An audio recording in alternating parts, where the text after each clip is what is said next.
नमस्कार, आप देख रहे हैं नवभारत टाइम्स और मैं हूं आपके साथ बिट्टू गिरी। बिहार के मुख्यमंत्री नीतीश कुमार इन दिनों लगातार विपक्ष को एकजुट करने में लगे हुए हैं और इसी कड़ी में अब 12 जून को बिहार में जो कि पटना में विपक्षी एकता की बैठक होगी। हमारे साथ इस पर बात करने के लिए राजद प्रवक्ता मृत्युंजय तिवारी हैं। सर, अब पटना में भी विपक्षी एकता की बैठक होगी, कैसे देख रहे हैं आप? देखिए, ये तो तय था कि बिहार की धरती से ही तमाम विपक्षी पार्टियों की गोलबंदी होगी। ममता दीदी ने भी कहा था आदरणीय नीतीश कुमार जी से कि बिहार की धरती पर ही बैठक रखिए और गैर भाजपा विपक्षी दलों की एकजुटता का जो मिसाल है वो बिहार इसका गवाह बनेगा। ये आंदोलनकारी धरती है, लोकतंत्र की जननी है, ये गांधी की कर्मभूमि है, जेपी के आंदोलन की धरती है। इसलिए बीजेपी के खिलाफ शंखनाद होगा।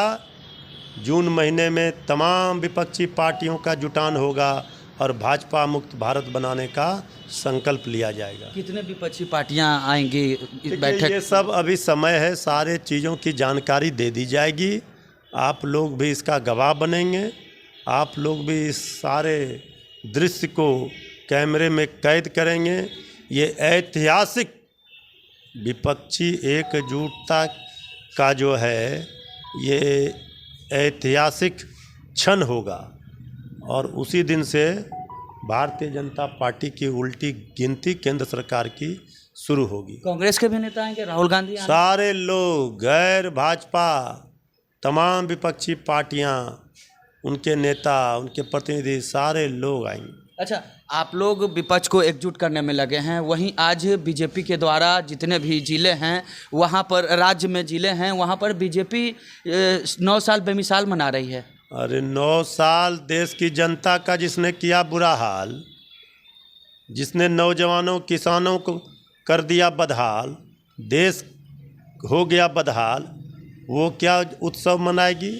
हमारी बेटियां जिन्होंने देश का मान सम्मान बढ़ाया, जंतर मंतर पर उनके साथ अन्याय हो रहा है, ज्यादती हो रहा है, ये क्या उत्सव मनाएंगे?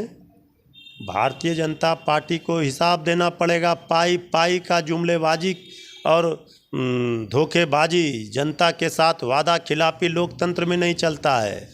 जो वादा किया था वो क्यों नहीं निभाया?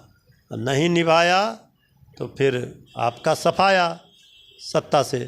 इसीलिए ये बात स्पष्ट है कि जो आज बीजेपी के लोग ने वादा किया था आदरणीय प्रधानमंत्री जी ने, अच्छे दिन आएंगे, तो जनता के बुरे दिन आ गए, बीजेपी के भले अच्छे दिन आ गए हों।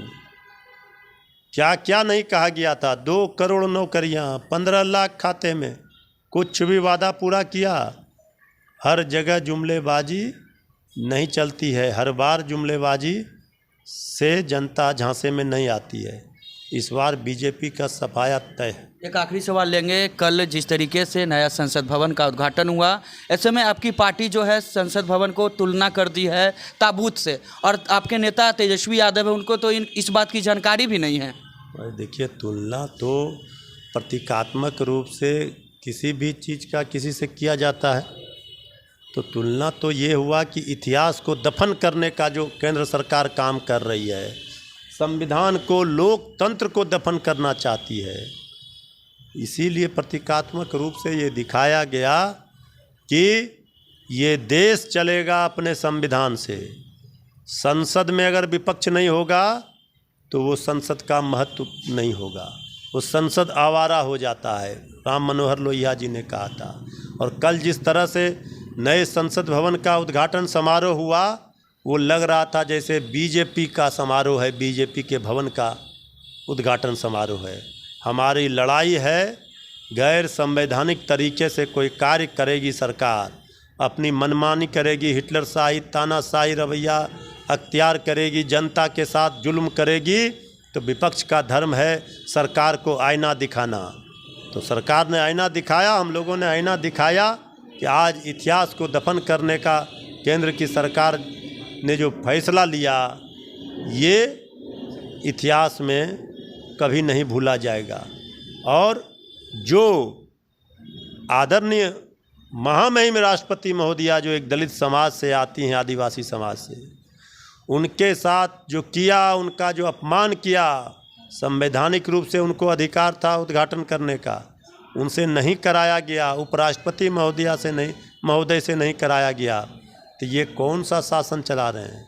सत्ता का अहंकार जनता चकनाचूर कर देती है। चलिए, सत्ता का अहंकार चकनाचूर कर देगी बीजेपी को, और 2024 लोकसभा चुनाव में बीजेपी को बाहर का रास्ता जो है वो दिखाएगी तमाम विपक्ष की जो पार्टियां हैं वो। फिलहाल इस खबर में इतना ही। खबरों के साथ बने रहें और देखते रहें नवभारत टाइम्स पटना से बिट्टू गिरी के साथ।